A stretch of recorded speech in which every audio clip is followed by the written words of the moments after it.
It has been 5 years since the brutal slaughter in the hamlet. The hamlet is now under the protection of the Archmage, and its inhabitants have pledged their loyalty to him. The hamlet is now known as Eldahar, a title bestowed upon it by the Archmage himself. During the last few years, Pimpim and Julius have been adamant about tearing down Freya's mother's old residence and constructing a more worthy headquarters in its place. To make this happen, they have incurred a debt of 2,000 gold pieces to one of the builders' guilds of Harkalvia, led by Artune. On a cold day, at the start of the season of grace, in the year 2708 time after, our brave adventurers received concerning news from Helvin, a resident of Eldahar. Helvin arrived in the hamlet from Arkalvia 3 years ago, and has since served as the herbalist and alchemist for the hamlet. While his services are mostly unaffordable for the villagers, he was appointed by the Archmage to aid the merchants and their guards, as well as the Archmage's enforcers, who collect the quarterly tributes of grain. Unfortunately, Helvin's son and apprentice Rutwell, along with 2 of his companions, have gone missing while on a task to gather alchemical ingredients. Desperate for their help, Helvin turns to our heroes and offers a reward of potions, herbs, and future discounts.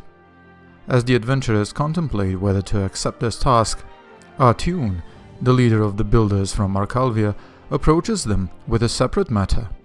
He informs them that a shipment of building materials en route from Arkalvia was attacked by wild animals just east of Eldahar, about a day's journey away. The animals were fierce and exhibited strange behavior, and although the guards accompanying the builders managed to defeat many of them, some still linger. As a result, the builders abandoned the materials and fled. Artune requests the aid of our heroes in dealing with the peculiar beasts and retrieving the abandoned supplies. In return, he promises to forgive 500 gold pieces of Julius's and Pimpim's debt, as well as provide the Builders Guild's future services at a discounted rate. After deliberating amongst themselves, the adventurers made the decision to split up. Freya, Sargoth, and Haldir would embark on a mission to rescue Rutwell and his companions, while Pimpim and Julius would examine the abandoned building materials and attempt to handle the strange beasts. After acquiring necessary supplies from the merchants, the 2 groups set off in different directions. Freya, Sargoth, and Haldir travelled north along the river, while Pimpim and Julius went east. After 2 days of travel, Freya, Haldir, and Sargoth came upon a site of a recent battle, marked by bloodstains on the ground. At first, the adventurers were struck with an eerie feeling, but it quickly dissipated, leaving them to examine the area more closely. Among the blood, they found primitive arrows, indicating a fight had taken place.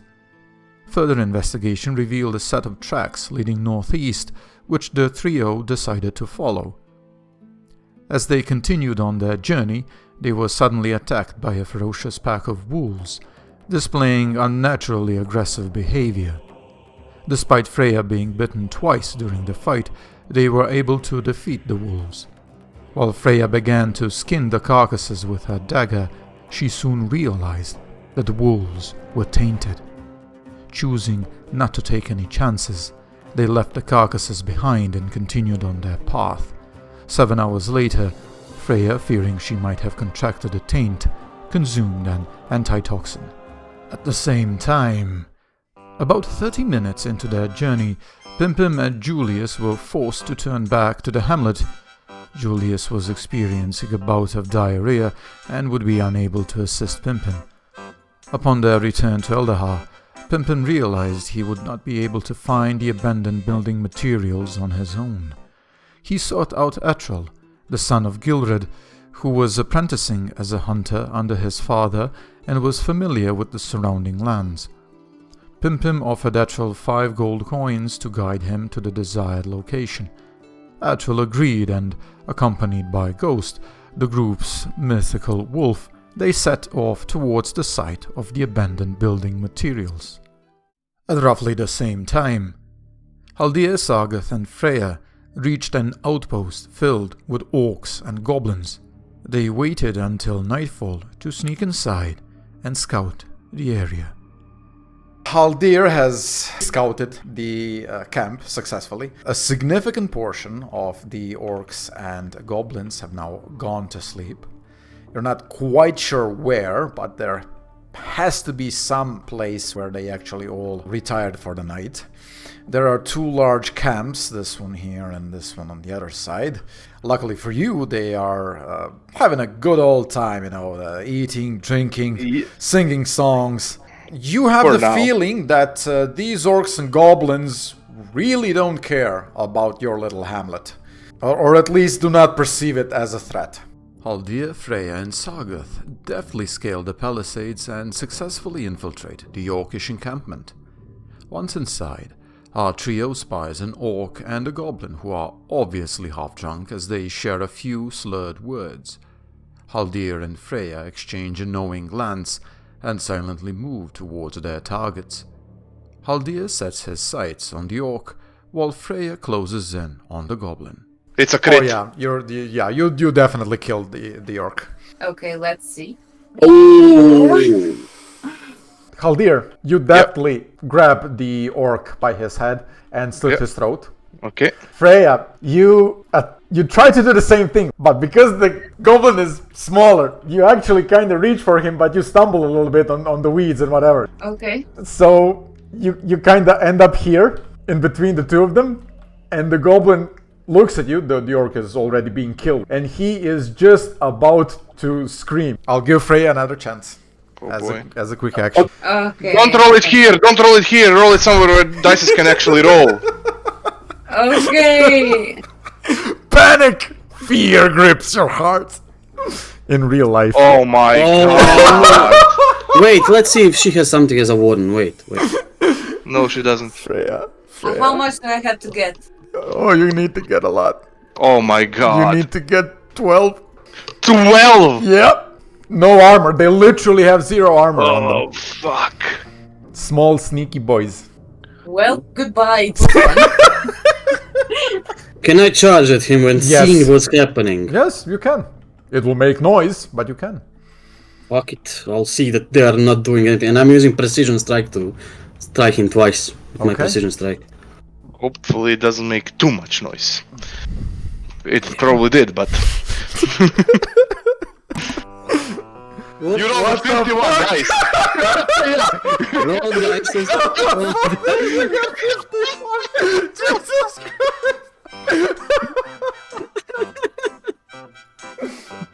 Sorry about that. Oh, I man. took very, very wrong dices. Okay, I have advantage on my attack. Let's go. Oh my god, this is so bad! Wait, Second one, please! listen. Stop. As a warrior, I have a trained fighter. You may reroll a failed attack roll, but must take a second. Okay. I'm using that. Oh my I am god! using my destiny to reroll this.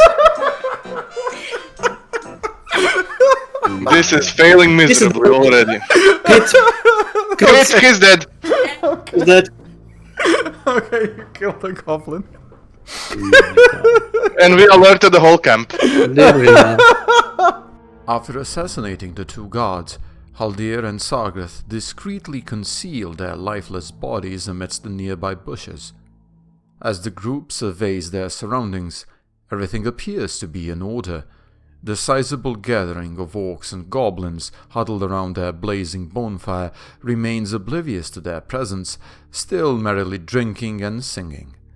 Just as our valiant heroes begin to stealthily make their way towards the far end of the orcish encampment, the situation abruptly takes a turn for the worse. From underneath you, an orc and a goblin came out of this place here. Okay. So literally... Yeah, we were right above them, oh my god, yeah. So literally they came out like this, They're speaking amongst themselves in a language you don't understand. So they're looking towards here, and they're scratching their heads and looking puzzled. What do you do? Realizing that they must kill the two additional guards before they figure out that something is amiss, Haldir and Freya sneak above them. Sargoth remains cautiously in the background, unwilling to take any chances of causing further disturbance. Can I during the next phase drop on the goblin? I'll allow it. Yeah, I'm gonna point my sword and drop on it. That's gonna be a mobility, and if successful, an attack roll. The mobility is gonna be DC8. I'm gonna do quick action, casting silence on them, and then drop on the goblin. Okay, fair enough. God help me. Okay, so Freya, sorry, you said one attack on this one and one on this one? No, both on the other. Or. Oh, okay, fair enough. Right, let us resolve them. Give me a DC8, called you. Mobility check. Yeah. Okay. Yeah. I'll give you a destiny token for this. Thank you, but thank you. Okay, you got down. Give me an attack roll. Okay. Do I get advantage? No! Be lucky you don't get disadvantage. Haldir impales the goblin through his neck with his sword as he falls, while Freya takes aim from above and eliminates the orc with 2 precise shots from her bow. Thanks to Haldir's silence spell, all noise from this brief skirmish is nullified, allowing our heroes to remain undetected within the orcish encampment. After a swift assessment of their surroundings, our fearless and somewhat reckless heroes press on towards the opposite end of the camp, where their quest's objective awaits: the kidnapped herbalists. The herbalists themselves are under the watchful eye of another orc and goblin duo. Meanwhile, Pimpim's adventure continues. Atchel, Pimpim and Ghost journey together towards the location where the Arcalvian builders left behind their construction supplies after being attacked by the unusual beasts. As they make their way, Pimpin reveals information about the creature's assault on the Arcalvian builders, emphasizing their uncharacteristic ferocity. Atchel thinks about the details shared by Pimpim. That is weird. It is still too early for the beast to come out and so brazenly attack. Travelers, something is going on. We must be careful, Pimpim. Oh yeah, definitely. Yeah, it's weird. I mean, this is the first attack I've heard of the beast in ages. Yes, not only that, but I'm not known for beasts to attack large caravans guarded with proper guards. Seems mighty strange. Would it be possible for them to have rabies or something? Maybe, but still, the way I heard it from the builders, they were attacked by a larger pack of animals. Still seems strange to me. Usually when an animal contracts rabies, it kinda isolates itself from the rest. That is weird indeed. Did you maybe overheard what type of animals there were? I think I've heard the same as you, the usual wolves. I think I've heard one of the survivors say that there was a bear amongst them, but that doesn't make sense. I think that the adrenaline just kind of messed with his head. Bear and wolves together? Yeah, as I said, it doesn't make any sense. That is strange indeed. It does not make sense, but still, we should be careful. We'll be careful. Okay, let us be on our way. True to his word, Atchel easily locates the area where the Arcalvian builders were attacked. From a distance, Pimpim observes the lifeless bodies of the fallen guards and builders still scattered around the battleground. Despite the passage of days since the skirmish, the corpses remain untouched and unmoved. Sensing that something is wrong, Pimpim sends Ghost ahead to investigate. The fateful magical wolf cautiously approaches the motionless bodies, but suddenly stops in its tracks and begins to growl menacingly. In response, Pimpim casts a potent spell, enhancing himself and his companions by improving their physical and mental abilities, their damage, and changing the damage type of their attacks to Eldritch.